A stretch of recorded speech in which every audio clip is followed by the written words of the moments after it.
Long ago, in a faraway tsardom, an old peasant lived with his wife and his son Martin. Time passed, and the peasant became very sick. He eventually died, leaving his wife and son alone. "Oh, my poor husband," cried his wife. "He was such a good man. How could this happen?" She cried for days and days. Her son tried to make her feel better, but he couldn't. Then her sadness changed to worry. At night she looked up into the sky and asked, "What are we going to do? How are we going to live?" After many weeks like this, she began to take control of herself again and make plans for herself and her poor son. Her husband had left them some money, 200 rubles. When they had finished almost all the food they had in the house, she gave Martin half the money and told him, "Go into town, my son, and use this money to buy flour, salt, and bread. Hopefully these supplies will last until the spring. Then we can look for work." Martin did as his mother asked. He put the money in his pocket and walked into town. As he passed a butcher's store, he saw that a crowd of people had gathered.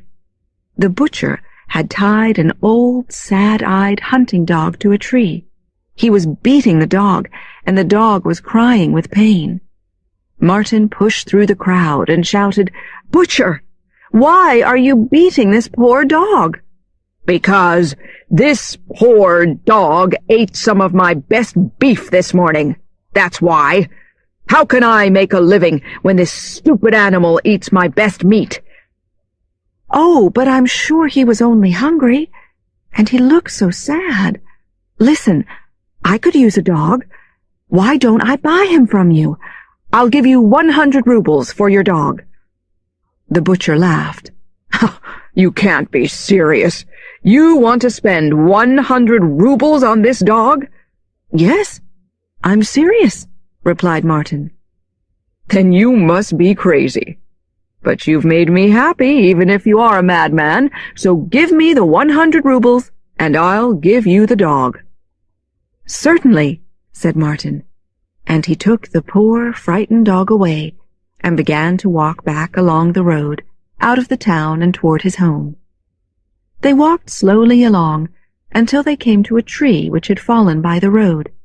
Martin sat down, brought the dog close to him, and looked into his eyes. "Jurka, that's what I'll name you, and you'll have a safe and happy home with my mother and me." The grateful dog jumped up and kissed Martin's face with his big pink tongue. He knew that Martin had saved his life and was a kind and gentle person. The two friends then continued walking slowly home, side by side.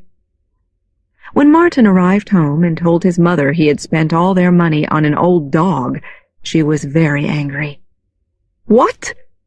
You took our money and spent it on this dog? What good can this do us? You know we have nothing. I've made one small cake with the last of the flour we had left. That's our dinner tonight, and there's nothing else. Do you understand? Oh, what would your father do if he could see us now?" "But, Mother, this dog is our good luck," Martin tried to say. His mother wasn't listening. Without speaking, she gave Martin half of the small cake she had made and left him alone to eat it. Martin shared his small meal with Jurka the dog. The next day, Martin's mother sent him into town again, but before he left, she sat him down and spoke to him in a serious voice. "These are our last 100 rubles. You mustn't waste them this time. You must buy supplies so we can eat. Do you hear me?" "Yes, Mother," answered Martin. He left their house and walked along the road into town with the 100 rubles in his pocket. On his way into town, Martin passed a small boy who had tied a rope around the neck of an old cat with a bent tail and was dragging her along the road. Martin couldn't bear to see this treatment of a poor animal and asked the boy why he was doing it. "Because this cat stole one of my mother's special cakes. I'm going to show her what happens to a cat that steals. I'm taking her to the river, and I'm going to throw her in." "Don't do that," said Martin. "I've been thinking that I would very much like a cat. I'll buy her from you for 100 rubles. 100 rubles? For this old thing with the funny tail? You're joking, aren't you?" laughed the boy. "Oh, no, I'm very serious. And here are the 100 rubles to prove it," said Martin. The boy couldn't believe it when Martin handed him the money. He happily untied the cat, which jumped into Martin's waiting arms. Martin turned and started walking home with his new friend. He decided to name her Vaska. When Martin arrived home this time, carrying an old cat with a bent tail instead of the food they needed, his mother was very, very angry. Martin tried to calm her anger. "Mother, this is our second piece of good luck." But she threw him out of their house and shouted at him to make his own way in the world and to take the dog and the cat with him. So Martin left home to look for work and a place to live. His friends, the cat and the dog, never left his side. One evening, after several days of searching, Martin came into a small village and passed a priest who was just closing the door of his church. The priest was curious about this young man with the dog and the cat, and started a conversation with him to find out more. "Hello, young man. Where are you going with your two friends?" "I'm looking for work and a place to live." "Well, if you work for me for 3 years, you won't have a contract, but you'll have a roof over your head and food for you and your friends. And at the end of that time, you'll be paid well." So Martin accepted the priest's offer and proved to be a good and honest worker. At the end of the 3 years, the priest came to Martin. "You've been a good worker, and now your 3 years with me have ended. I said that you would be paid well, and you will be.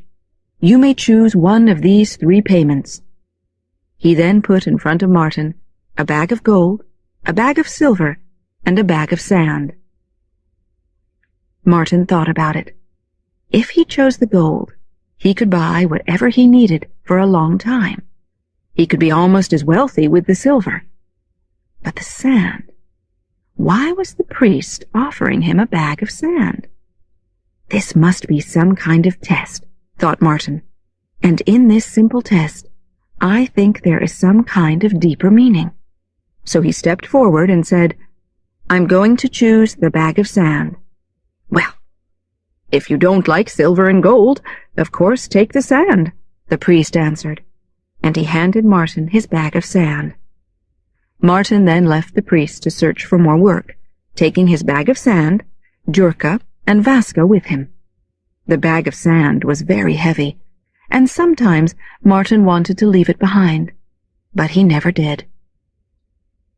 After wandering for days, he came to a thick, dark forest, which was so silent that it seemed no one had ever stepped inside. He eventually came to an open space in the forest. In the center of this area, a fire was burning, and a beautiful young woman was tied to a tree in the middle of the fire. The flames were almost touching her, and she would soon be burned alive. When the young woman saw Martin, she cried out, "Oh, sir, please put out this fire. I'll bring you good fortune for the rest of your days if you do." Martin didn't care about the good fortune she promised. He only wanted to help the poor girl, so he quickly took his bag of sand and threw it on the fire to put it out. "Thank you, thank you. You've saved my life," cried the girl as Martin untied her. When she was free, the girl told Martin that she was the daughter of the Tsar of the Snake Tsardom, and that a cruel Tsar who was at war with her father had done this to her. She then asked Martin where he had gotten his bag of sand. Martin told her he had chosen the sand instead of gold and silver for his 3 years' work for the priest. "Well, If you chose that sand, and not silver or gold, it must be very important to you," she said to Martin. "I will always be grateful for your wonderful kindness, and to prove it, I want you to have this ring." As she said this, the girl gave Martin a beautiful gold ring with shining jewels in it. "This ring is very special," she told him. "It's a magic ring, which will give you anything you desire, even if your desire is to marry a czar's daughter. To unlock its power, just take it off your finger and throw it from one hand to the other. But be careful. You must guard the secret of the ring. If you tell others about its magic, it will bring you great unhappiness." As soon as she had said this, she turned into a snake and slid quietly away into the forest. Martin watched her go, and then looked down at the ring on his finger. He was suddenly filled with happiness. He laughed and told Jurka and Vaska, "Do you realize what this means?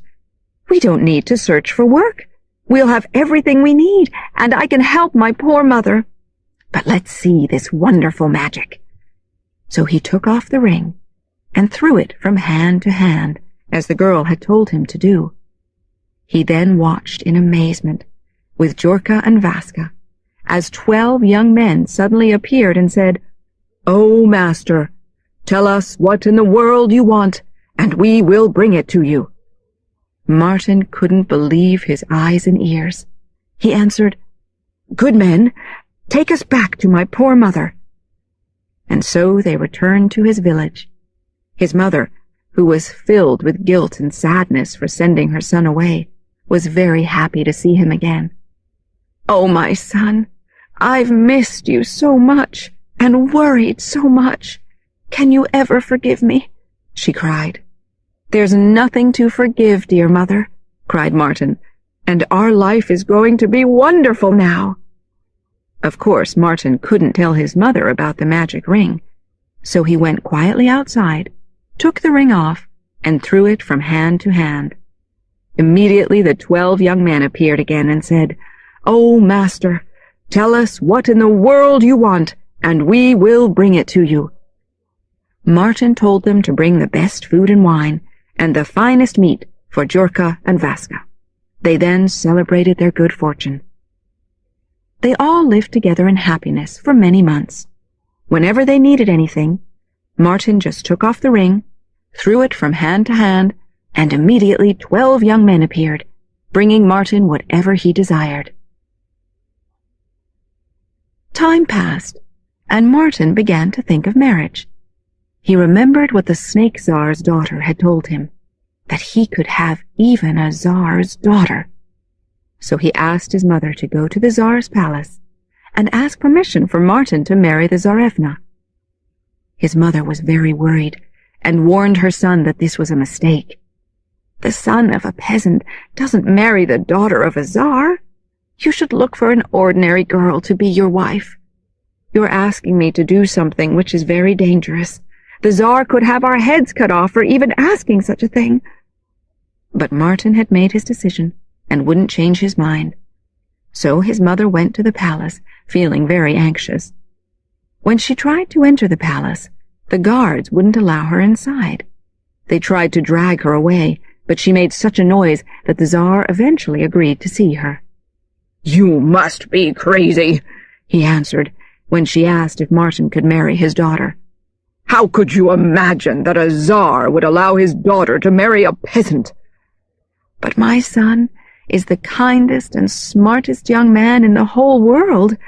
He would make any wife proud," she answered. "Well, he may be smart, he may be kind, but I'll tell you this. A man who wants to marry the daughter of a czar must send beautiful and expensive gifts. Go away, old woman. Return when you can bring gifts of this kind, then maybe we'll talk again." The czar knew that a simple peasant would never be able to provide these beautiful gifts, so he thought this would be the end of the problem. However, when Martin's mother returned home and told her son, he immediately used the magic ring to produce cloth made of gold, jewels, fine clothes, and many other fine gifts. He then sent his mother back to the palace with these wonderful things. The riches brought by Martin's mother amazed the Tsar, but he was also upset, as he did not want his daughter to marry this young man. He repeated that it was impossible for a Tsar to consider marrying his daughter to a peasant.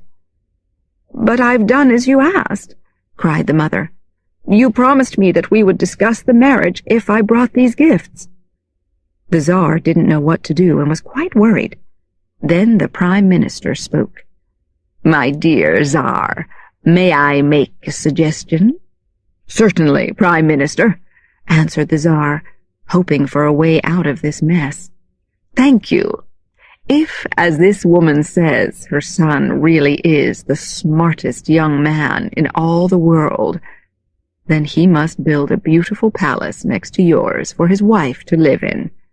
And he must build a bridge of pure silver, with apple trees on either side, with fruit of silver and gold. He must also build a great church for the couple's wedding. I suggest that if this woman's son is smart enough to do this, he can marry your daughter. If not, both mother and son should lose their heads." The Tsar happily agreed, and told Martin's mother that her son must produce these things by the next morning, or they would lose their heads. Martin's mother rushed home with this news, thinking that they would surely die. But Martin wasn't worried. That night he went to the Tsar's palace, took off his ring, and produced everything that the Prime Minister had asked for. The next morning the Tsar woke up and went outside to greet the day. When he stepped into his garden, he was amazed.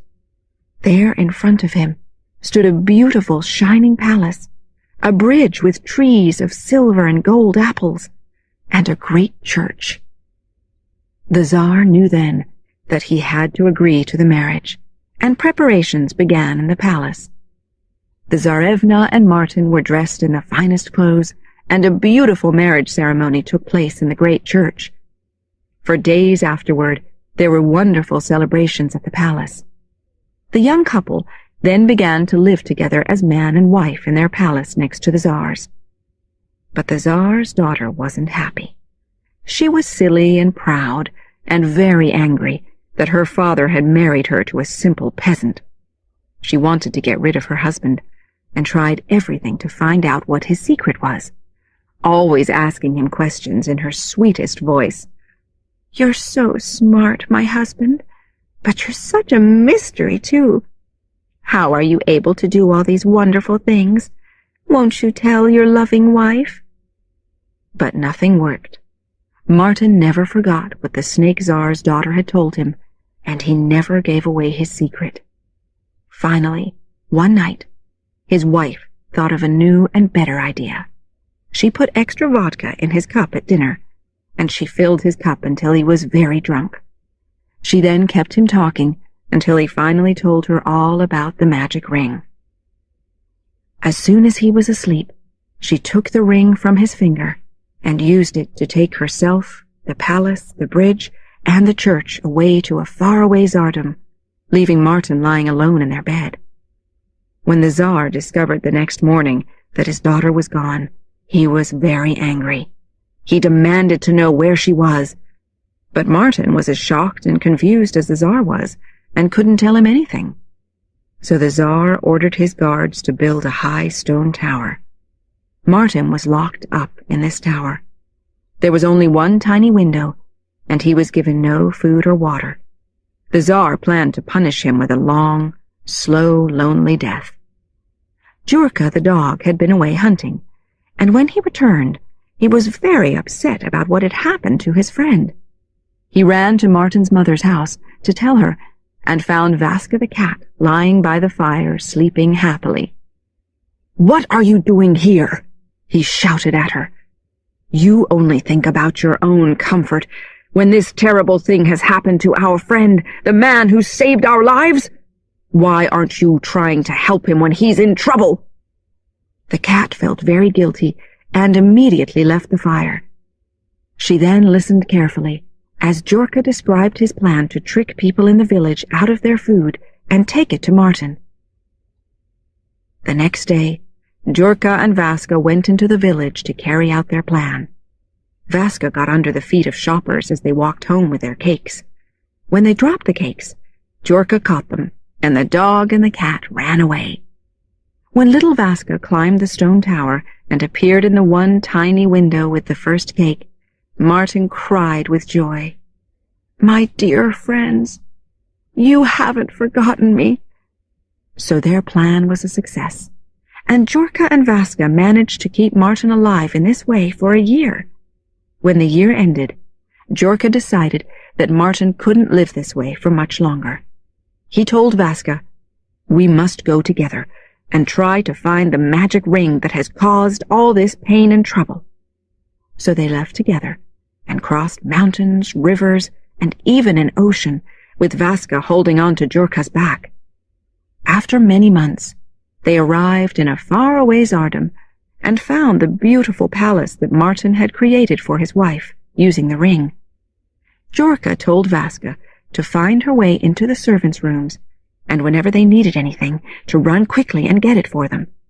Vaska soon became well known in the palace as a good helper, so the servants allowed her and her friend Djorka to sleep in the palace.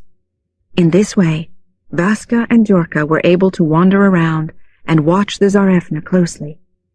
They saw that she always wore the ring.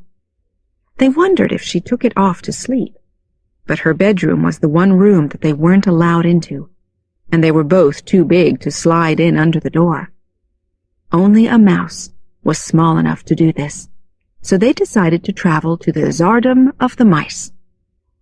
"We must show them that we are strong and powerful, so they will be frightened of us and agree to help us," Djorka told Vaska. And this is what they did. They went to the mouse Zardom and chased and bit the mice until they were so frightened that they surrendered. "We are powerless against you," the mouse Tsar told them. "What is it that you need? We are your servants." Djorka told them about the ring, so the mouse Tsar ordered one of the mouse soldiers to slide under the Tsarevna's door that night and steal the ring. At midnight, when the whole palace was asleep, the mouse soldier went silently into her room and up onto her bed. Then he slipped the ring gently off her finger. The next morning, Djorka and Vaska had the ring back, the ring that would save their friend, so they began to prepare for their long journey home. Vaska put the ring in her mouth and climbed onto Djorka's back. She then used her sharp claws to hold on tight while they started traveling across the ocean again.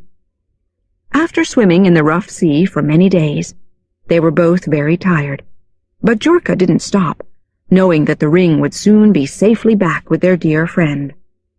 Suddenly, Vaska looked up and saw an angry seabird flying down straight at her.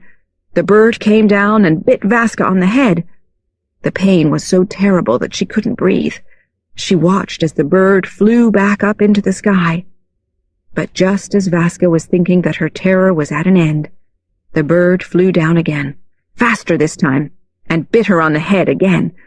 Vaska opened her mouth to bite the bird and defend herself, and the ring dropped into the ocean. "Oh no," she thought. "How am I going to tell Djorka?" She waited until they reached land, and as soon as Djorka put her down, she climbed up into a very tall tree. Djorka looked up surprised and asked, "What are you doing up there? Come down." "I can't," the cat shouted down to him. "Why not?" asked Djorka. "Because you'll kill me." "Why? What are you talking about? What do you mean?" Vaska knew she had to tell him. She also knew he couldn't climb trees, so she stayed up in the tree and explained what had happened to the ring. "Why didn't you tell me when we were back in the ocean?" Djorka cried. "Because I can't swim," cried the frightened cat. "I wanted to wait until I was on dry land to tell you. I knew you'd be angry at me." "Oh, what are we going to do now?" said Djorka as he sat on the sand, his sad eyes looking out to sea. Then Vaska had an idea. "What about the fish? They know the secrets of the sea. They can help us, can't they?" "You're right," replied Jorka. "But we must show them our power before they'll help us. Come, quickly!" And Jorka swam deep into the ocean to the fish tsardom. He chased and threatened the fish until they were so frightened that they offered to help him. Jorka explained to the fish tsar and his fish soldiers about the ring. Then one shy fish came forward and told them, "Excuse me, I saw a large fish eat something gold earlier today. I don't think it was very good for him, because he's now lying dead on the ocean floor." The fish tsar immediately ordered his fish soldiers to dive to the bottom of the ocean and search for this fish. They quickly found it and brought it up onto the land. Jorka, who didn't like the taste of fish, watched with excitement as Vaska started eating it. She finally bit into something hard and discovered that it was the ring. Jorka and Vaska were filled with joy and rushed back to the tower. Vaska then quickly climbed up the stone walls and dropped the ring through the tiny window. Martin, who had not eaten for days, was very happy when he saw it. "Oh, thank you, my good, true friends," he cried. "I was almost dead from hunger and thirst." He immediately threw the ring from hand to hand and ordered the 12 young men to bring him food and wine. He had his 2 friends brought up to be with him and celebrate. He then ordered musicians to play music so beautiful that people would be able to do nothing except listen to it and be joyful. Back in his palace, the Tsar heard the music in the tower. He was very angry that instead of dying, Martin seemed to be celebrating. He sent his guards to stop this, but the guards could do nothing except stand and listen to the music. The Tsar then sent his soldiers to stop this noise, but they could do nothing except stand and sing happily. So in the end, the Tsar went himself. But he found that he couldn't move either. He eventually gave up and told Martin that if he explained everything, he would be forgiven. So Martin went with the Tsar to the palace and told him the story of the ring and what the Tsar's daughter had done. The Tsar was very sad to hear this and told Martin, "I know that my daughter should be killed for what she has done to you, but she is my daughter.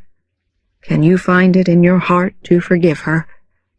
Martin was as kind as he had always been. He couldn't have the Tsarevna killed, so he agreed to take her back. The Tsar was happy that his daughter would live, but he was still sad about her behavior. Martin told him, "Go and rest tonight, and I'm sure everything will look different in the morning." The Tsar agreed and went to his room, after ordering his servants to bring Martin his best vodka and to put the finest silk sheets on his bed. That night, while everyone was sleeping, Martin went out into the palace gardens and used the magic ring to bring everything back. The next morning, when the Tsar went outside, he saw with great happiness the palace, the bridge, and the great church.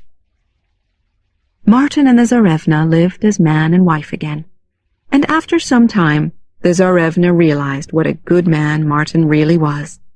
She began to love him, and they then lived together in happiness. Martin never removed the ring from his finger, and his friends Jorka the dog and Vaska the cat were always by his side.